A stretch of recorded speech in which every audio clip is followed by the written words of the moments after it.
No ar, programa O Poder da Palavra. O Poder da Palavra. Com a apresentação de Rodolfo Godoy.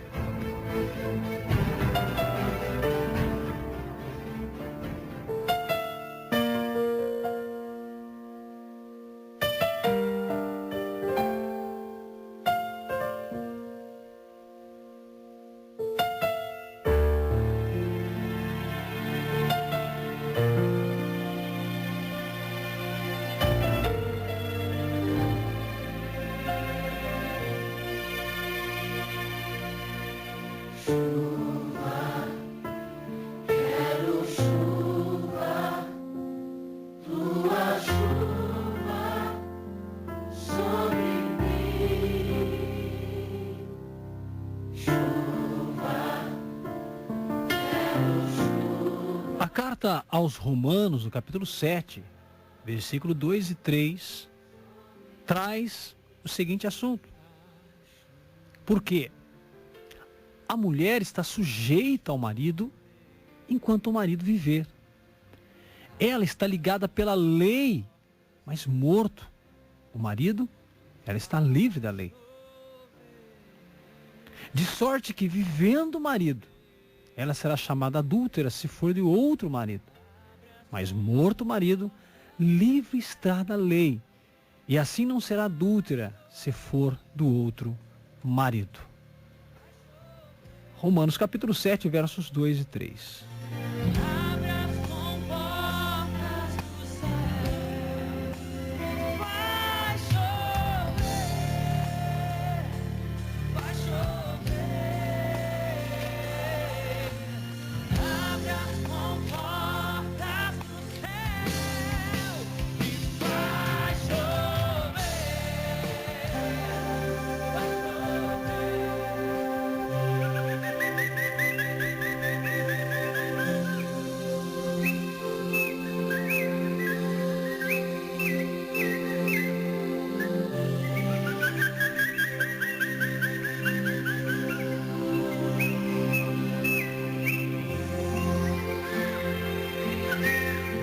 Esse é um assunto interessante de se falar e pouco falado, pouco esclarecido no meio cristão. E eu queria começar dizendo, meu querido, que o adultério não é considerado por Jesus o fim do relacionamento ou o término do casamento. Tanto é que ele vai dizer, quem casar com a parte repudiada, comete adultério com ela. Então você, meu querido, já parou para pensar nisso? Veja que a parte inocente, que foi traída, ou seja, a parte que não tem nada a ver com a traição, se alguém casar-se com essa pessoa, comete adultério com ela. Mas por quê? Ela era inocente. Sabe por quê, querido? Porque Deus está considerando o casamento antigo ainda, porque o marido dela está vivo. Porque, querido, o casamento não se desfaz com o adultério. O casamento não se desfaz com a traição. O casamento só se desfaz com a morte. Então, pela parte inocente, você percebe que o segundo casamento é proibido. Vê mais que o inocente, ele não fez nada. Mas a Bíblia vai dizer, se a inocente casar com outra pessoa, ela comete adultério. Por quê? Porque o casamento antigo dela ainda está sendo considerado.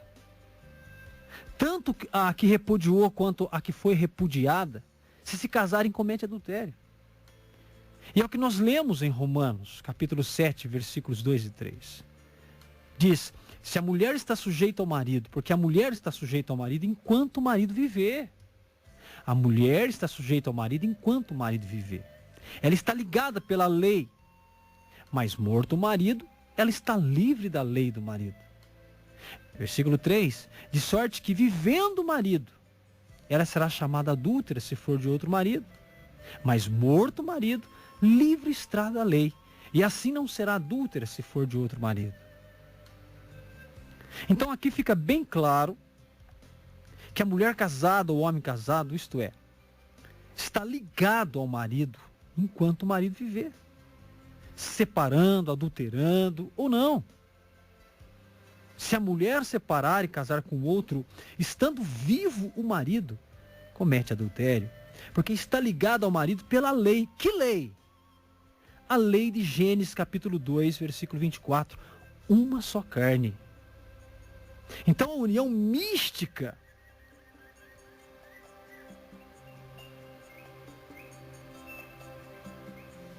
acontece aqui.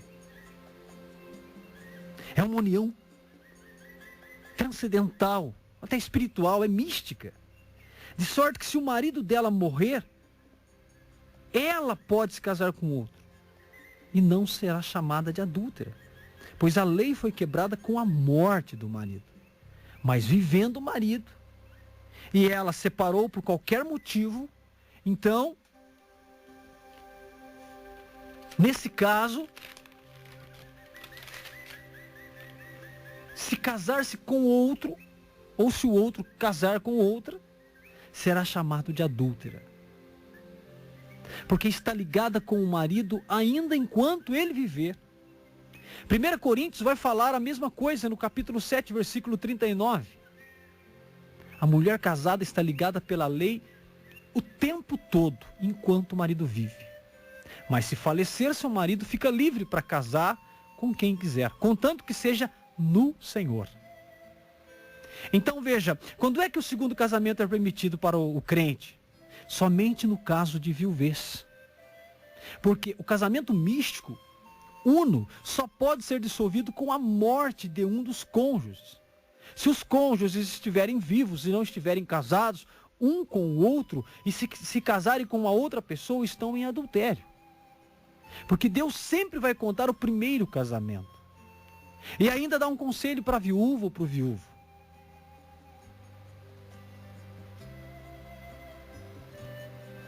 Deus permite que viúvo e a viúva se casem, desde que seja no Senhor, ou seja, com outro cristão. Porque se casar com o ímpio, cairá na lei de Coríntios 6, não vos prendais a um jugo desigual com os infiéis.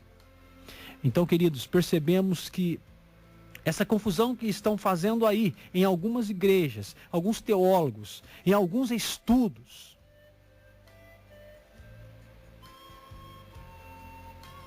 homens bem mais piedosos do que eu, certamente, bem mais estudados do que eu, de confissões de fé de grandes igrejas, algumas aprovam o segundo casamento, no caso de adultério. Porém, a Bíblia diz que cada um fique como o Senhor chamou. Deus deu a nós essa revelação que é muito clara. E eu não posso andar contra aquilo que é a minha consciência. Contra aquilo que o Espírito Santo testifica que é claro. Contra aquilo que as Escrituras diz que é claro ao dizer a união mística do casamento é muito maior do que um contrato. E não é dissolvido com o adultério.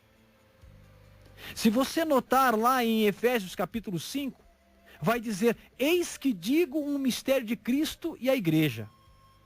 E aqui ele vai comparar o casamento com a união do homem com a mulher. Com a união, ele está comparando a união do homem com a mulher com a união de Cristo com a igreja. É como é a união de Cristo. E como é a união de Cristo com a igreja? Ela é mística. Ela é uma união transcendente. Assim, meu querido, é o matrimônio. Então, o casamento não é um contrato, não, meu querido. O casamento nasceu do céu. Com todos esses ensinamentos, fica claro que não há possibilidade de um segundo casamento pela Bíblia. Fica muito claro que pela Bíblia não existe a possibilidade de um segundo casamento se ambos os cônjuges ainda estão vivos, ainda que separados. Em 1 Coríntios capítulo 7, versículo 13, nós vamos ver uma outra situação, que diz o seguinte, e se alguma mulher tem marido descrente e ele consente habitar com ela, não deixe. Porque o marido descrente é não o deixe. Porque o marido descrente é santificado pela mulher, e a mulher descrente é santificada pelo marido. De outra sorte, os vossos filhos seriam imundos. Quer dizer, se o marido descrente concorda em viver com a mulher, não o deixe. Não o mande embora. Isso quer dizer, não é deixar, não é para deixar ele, é para não o deixar. Porque um santifica o outro. Mas agora, são santos. Porém, se o descrente, se o ímpio se apartar, então aparte-se. Porque nesse caso, o irmão e a irmã não estão sujeitos à escravidão. Deus o chamou para a paz. Então veja bem, queridos, nesse caso de casamento misto, onde um é crente e o outro não é crente, é permitido o divórcio. Aqui aplica-se a mesma lei de Mateus. É permitido só o divórcio. Mas o novo casamento também não. Como é esse caso? Suponhamos que há não convertidos ao Evangelho, marido ou a mulher, vivendo juntos, bem. Eles não são convertidos. Eles vivem bem. De repente um destes se converte e passa a professar a fé cristã. Suponhamos que a mulher se converte e começa a professar a fé cristã. Então suponhamos que o marido intenta deixar a mulher dizendo: eu não quero compactuar com essa fé sua.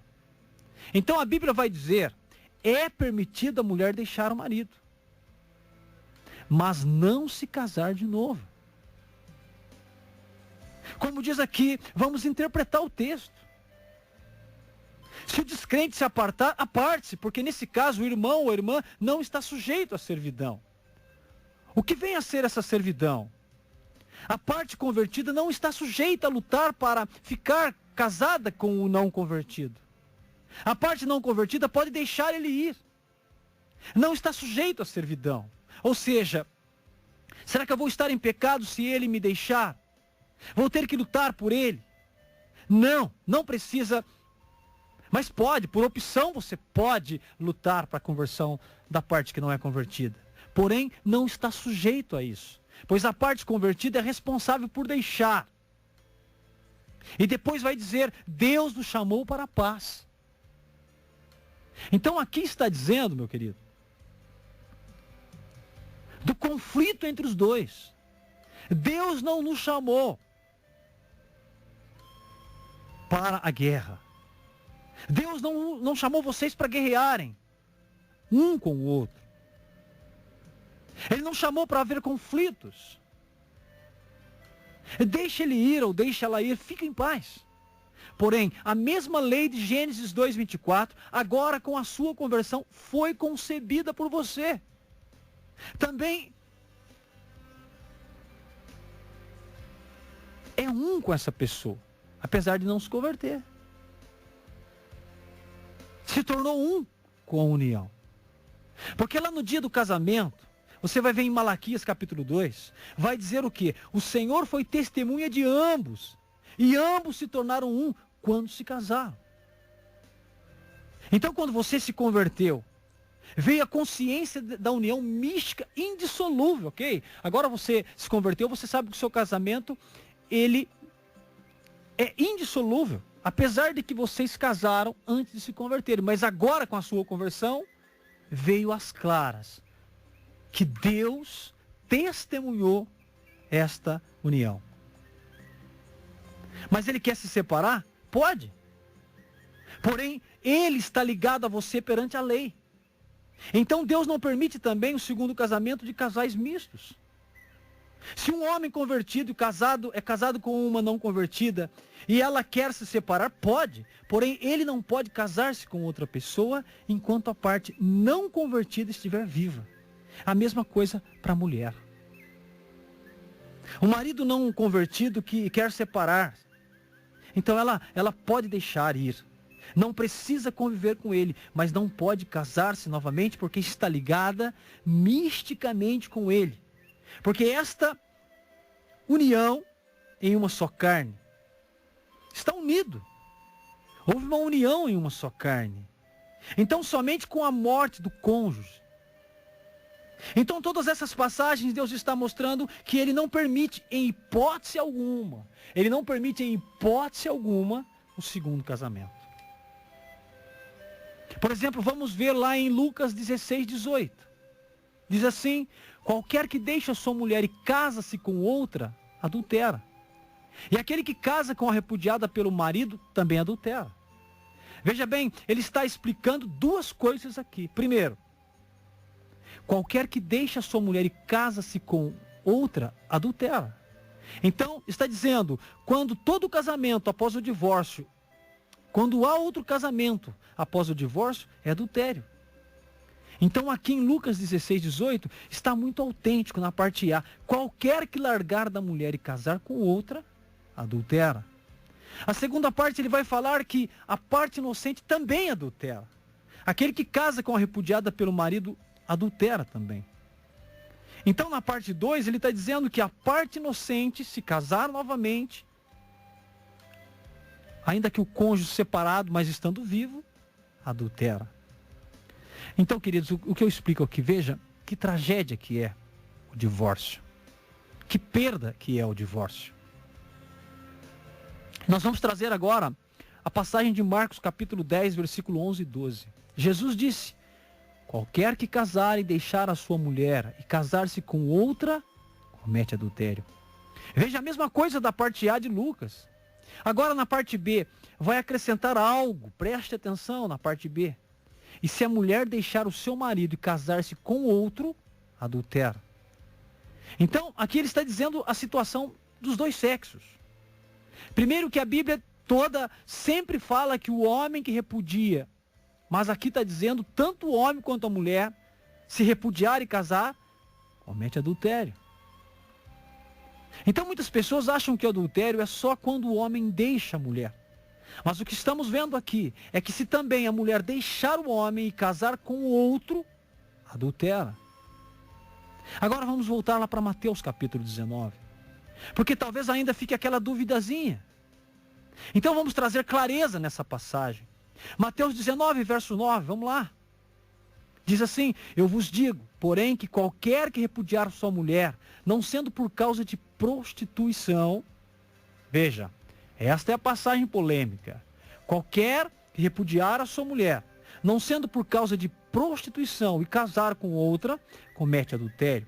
E o que casar com a repudiada, comete adultério. Vamos parar nessa passagem. Muitas pessoas usam o texto de Mateus 19, versículo 9, para dizer que pode casar novamente. Então vamos primeiro pela lógica. Não existe nenhum texto que aprova, nenhum texto na Sagrada Escritura que aprova o segundo casamento. 1 Coríntios 7,39 diz que não aprova, somente com a morte. Romanos 7, versículo 1, Marcos 10, Lucas 18, tantas outras passagens.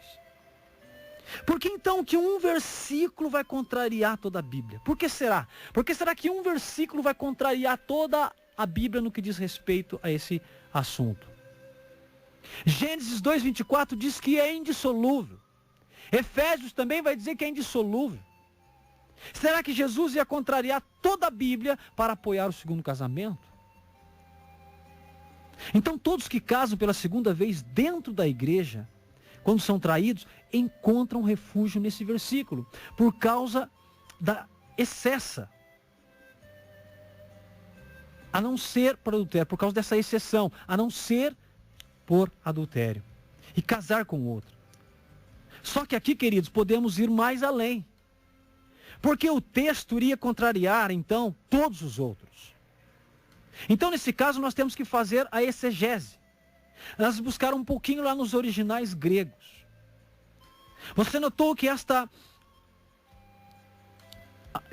ali, qualquer que largar, né, esta passagem ali, qualquer que largar da mulher, não sendo por prostituição. Você percebeu isso aí?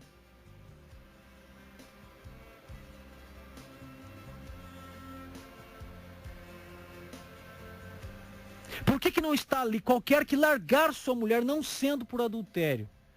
Está dizendo prostituição. Não está dizendo adultério. Percebe? Qualquer que largar por prostituição. Por que não está escrito ali, qualquer que largar por adultério? Então a gente vai lá nos originais gregos para entender essa diferença, porque existe diferença. Está escrito prostituição e não adultério. Então está ali uma palavra chamada porneia e não moicheia. Então poderia ter colocado, por considerar igual, ele poderia ter colocado moicheia ou porneia, tanto faz, mas não. Em Mateus capítulo 5, quando Jesus vai tratar do pecado do coração, estão no coração os vícios, adultério e a prostituição. Olha, tá a palavra diferente. Não está numa palavra só, está em duas. Pecados do coração, lá em Mateus 5, quando ele vai tratar, ele fala adultério e prostituição. Lá estão as duas juntas, moicheia e porneia. Então os judeus faziam distinção de moicheia e porneia. Então nesse texto aqui, trataram de prostituição e não de adultério, não de moicheia. Por quê? Porque Jesus também está ensinando duas coisas no texto. Por isso que há tanta contradição. Ele está ensinando ali do relacionamento judeu, ele está falando para judeu. Ele está ensinando ali que esse caso aqui é um caso de noivado. O judeu, antes de casar, fica um tempo, que por sinal é muito mais sério que o nosso. O noivado judeu é muito mais sério que o nosso. E nesse caso do noivado, que eles ainda não têm relações sexuais, eles não coabitam. Se a mulher nesse período cometer porneia, ou seja, relação sexual com outra pessoa, nesse caso o marido pode largar dela e casar-se com outra. E sabe onde descobrimos isso, querido? Lá em José e Maria. O noivo lá entre os judeus, quando se fala que o casal está noivo, é praticamente o casamento. Mas eles não coabitam, eles não vivem junto. Então nesse caso que pode se separar. É em caso de prostituição, não fala de adultério. Adultério quando eles coabitam junto, meu querido. Então nós vamos buscar esse exemplo lá em José e Maria. Lembra, quando Maria ficou grávida, o que José fez? José tentou sair dela, tentou ir embora, porque ela estava desposada de José. Ela era noiva de José. Ela não estava casada. Então José foi embora, e a Bíblia diz que ele foi justo nessa decisão. José podia sair e casar-se com outra. Então o que é que Jesus está ensinando aqui, meu querido? No caso de judeus, noivos, se ambos cometem relações sexuais, nesse período, um pode separar-se do outro e casar-se novamente.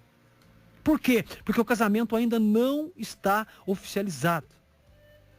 Tanto é que em João capítulo 8, os fariseus vão chamar Jesus de filho de porneia, filho de prostituição, lembra? Vai dizer para ele, Jesus, você veio de prostituição. Por quê? Eles estão alegando que antes de José coabitar com ela, ela ficou grávida. Lembra, meu querido? Olha aí.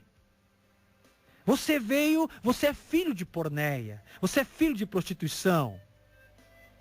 Porque Maria ficou grávida antes de José coabitar-se com ela. Ele não tinha coabitado com ela antes do casamento. Então, evidenciando que o segundo casamento pode ser feito só enquanto ainda estão noivos. E se forem oficialmente casados, não poderiam separar-se de novo.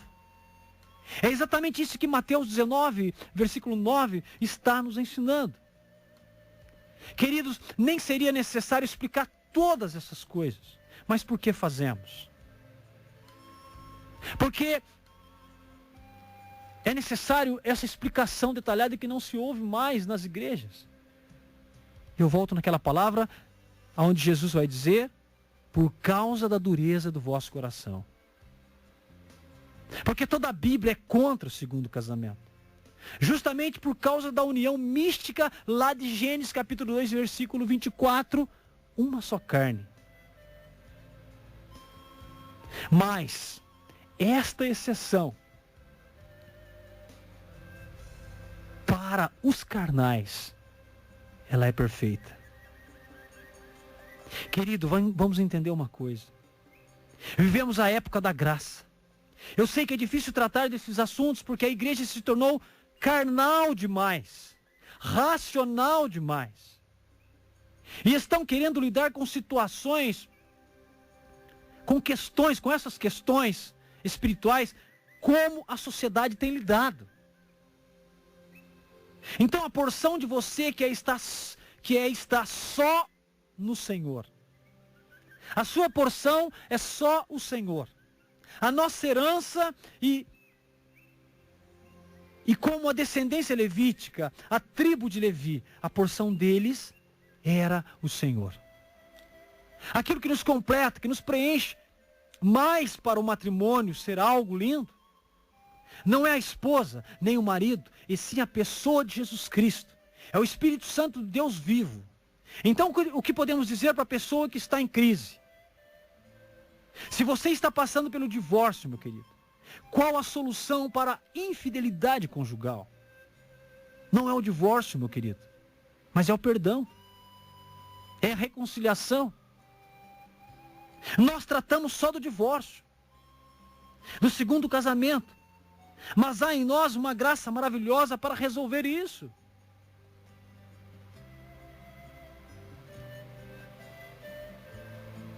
O exemplo do casamento não é Cristo e a igreja. E o que Cristo faz? Ele perdoa. A igreja vive pecando com suas crises, vive traindo Cristo, vive adulterando. E o que Cristo faz? Ele concede graça e misericórdia. Ele perdoa. Então a maneira de restaurar o casamento, meu querido, é perdoar. É perdoar. Sabe, querido, perdoar a pessoa independente do nível da falha. Essa é a maneira, a graça. Mas, Rodolfo, isso não existe na sociedade. É óbvio, eles não detêm a graça do Espírito Santo. Por isso que Deus uniu, ninguém pode separar. Então, em todos esses casos, o que tem que sobressair é o perdão. Nós invertemos. Nós pegamos um textinho da Bíblia e anulamos a palavra de Deus no quesito que o casamento é indissolúvel. Que ele só se finda com a morte de uma das partes. Nós anulamos com esse texto. Porque dizemos que aqui, e aqui está bem explicado, Jesus está falando para judeus. E o noivado para judeus é como se fosse um casamento. E se existe uma traição no tempo de noivado, eles podem separar-se, casar-se com o outro, porque eles não coabitaram ainda. Bem diferente da nossa geração, da nossa cultura. E o casal de namorados já coabita, já vive junto, já tem relações sexuais. Bom, isso é um ensinamento, meu querido, pouco falado na igreja, as pessoas são confusas só a esse respeito. Por isso eu creio da importância desse relato, da importância dessa palavra que vai ser postada na internet, ficar ali para pesquisa, para a pessoa ouvir, buscar na Bíblia, que eu citei aqui vários textos bíblicos para o nosso crescimento espiritual. Esta é a mensagem que eu deixo hoje. Para que Deus abra o nosso entendimento de pastores, de liderança, para que nós possamos entender que a palavra de Deus não pode ser adulterada, distorcida, e que o perdão ainda é um ato grandioso diante de Deus. Ele mesmo que diz que a igreja é a sua noiva, é a esposa do Cordeiro, e ela o trai, ela adultera contra ele o tempo todo, e lá na cruz ele perdoou toda a igreja. O que diremos nós? O que nós poderíamos dizer numa hora dessa? Deus nos perdoa, querido. Deus nos ensina a perdoar. Claro, e quando houver o perdão, se agarrar com Deus. Se consagrar a Deus. Se fortalecer em Deus. Para para vencer esse tipo de pecado, de falha, que causa estragos tremendos, que arrebenta a família. Eu não tenho dúvida disso. Num país e numa geração e numa cultura onde as leis são todas contra o casamento, nós, Igreja do Senhor, não podemos ceder. Por falta de conhecimento e leitura bíblica, aceitamos ensinamentos que contrariam ao Senhor. Mas hoje tem um estudo bom aí, que você pode ouvir. Hoje mesmo, você pode ouvir várias vezes esse ensino e crescer no Senhor. Deus te abençoe e que o Espírito Santo de Deus nos cumule de sabedoria e discernimento em todas as questões relacionadas ao casamento. Em nome de Jesus. Amém.